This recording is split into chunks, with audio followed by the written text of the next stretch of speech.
हमारी संस्कृति, हमारे संस्कार सदा रहें हमारे साथ। सब्सक्राइब करें तिलक। माते, मैं उनके बिना जीवित नहीं रह सकती। माते, जीवित नहीं रह सकती। देवी रति जीवित रहना नहीं चाहती और तीनों लोकों में कोई भी प्राणी नया जन्म भी नहीं लेगा। ये आप क्या कह रहे हैं मुनिवर? महादेव, कामदेव तीनों लोकों में हर किसी के मन में प्रेम और कामना की आग भड़काते थे। जब वो ही नहीं रहे तो न काम और प्रेम की भावना जागेगी, न कोई किसी से प्रेम करेगा और न कोई जन्म लेगा। संकट ही संकट है महेश्वर, संकट ही संकट।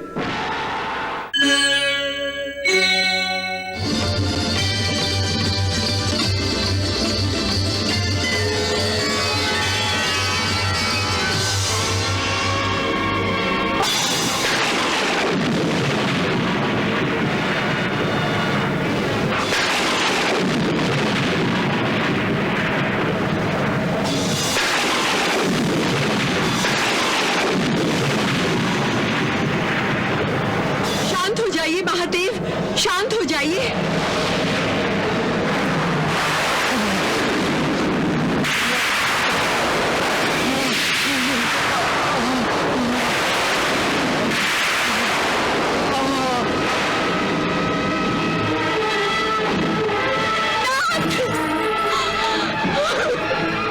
महादेव,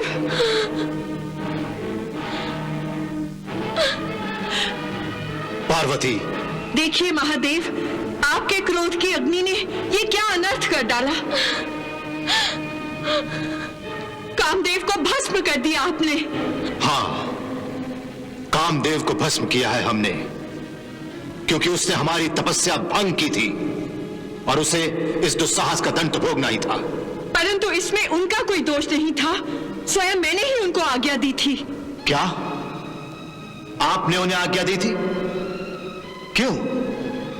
क्या आप जानती नहीं कि हमारी तपस्या युगों युगों तक चलती रहती है? जानती हूं। तो फिर आपने उन्हें हमारी तपस्या भंग करने की अनुमति क्यों दी?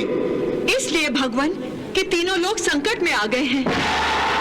तारकासुर ने तीनों लोगों को परास्त कर दिया है और देवराज इंद्र के आसन पर बैठ गया है।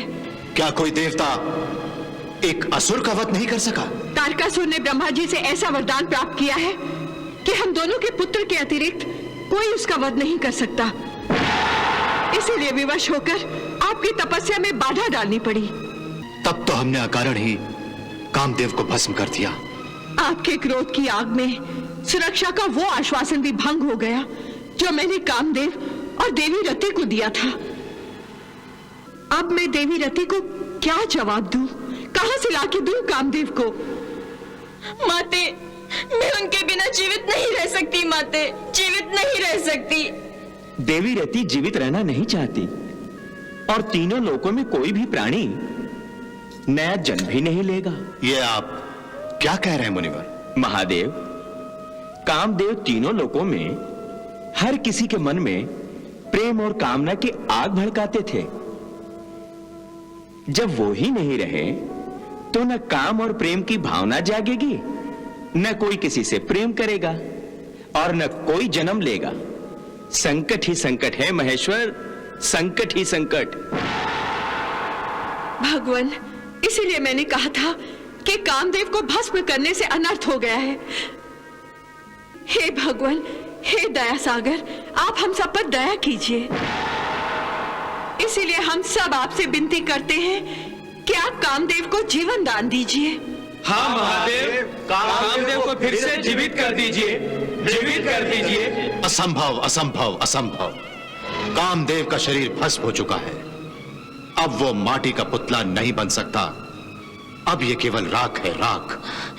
तो फिर मुझे भी भस्म कीजिए महादेव, मुझे भी भस्म कर दीजिए। मेरे भी शरीर को राख बना दीजिए ताकि मेरे शरीर की राख मेरे सुहाग की राख में मिल जाए। देवी रति, इसकी कोई आवश्यकता नहीं है। कामदेव का केवल शरीर ही भस्म हुआ है।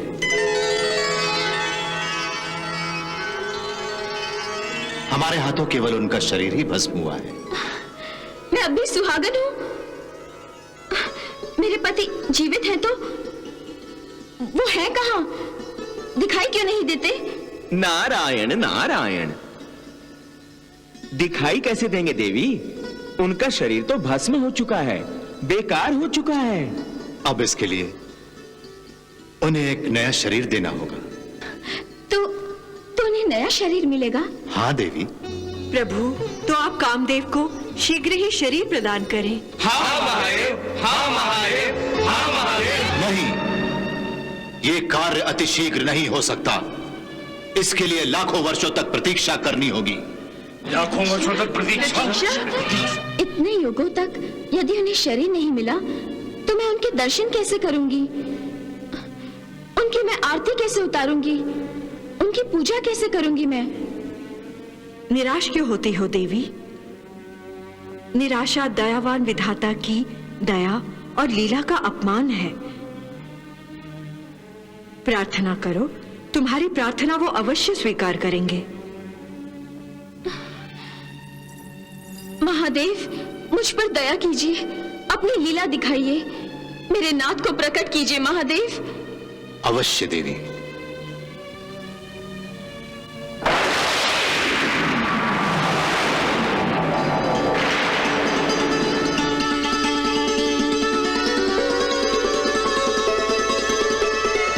प्रणाम महादेव।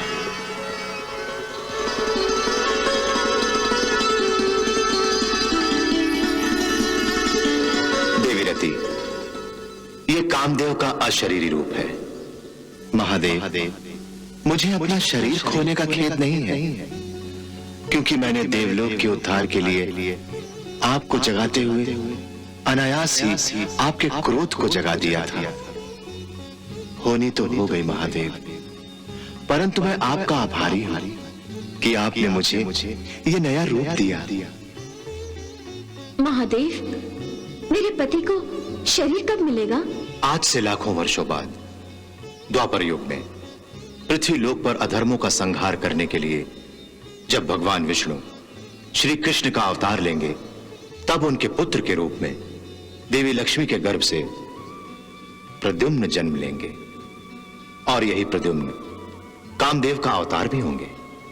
अर्थात लाखों वर्षों तक देवी रति को बिरह की पीड़ा सहनी होगी, और प्रद्युम्न के जन्म के पश्चात देवी रति और कामदेव का पुनर्मिलन होगा। नहीं, पहले प्रद्युम्न को तारकासुर जैसे दूसरे दैत्यराज शंबरासुर का वध करना होगा, उसके पश्चात ही दोनों का मिलन संभव है। शंबरासुर द्वापर युग में पृथ्वी लोक पर कोलाहल मचाएगा और प्रद्युम्न के हाथों मारा जाएगा।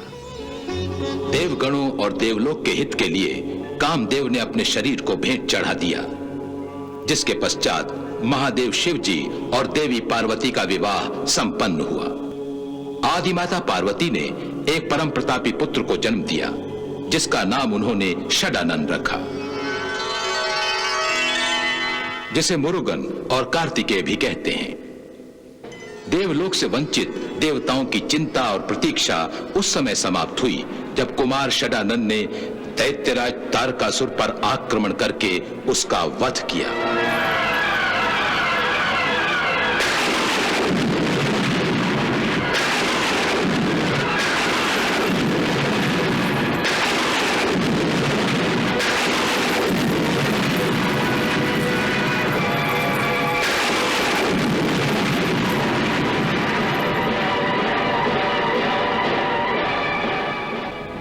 कामदेव और देवी रति को यह परम संतोष प्राप्त हुआ कि अंततः उनके प्यार और समर्पण के कारणवश आक्रमणकारी दैत्यराज नष्ट हुआ। बिरहा की मारी देवी रति कामदेव के शरीर धारण करने की और अपने मिलन की आस में अनंत प्रतीक्षा करती रही।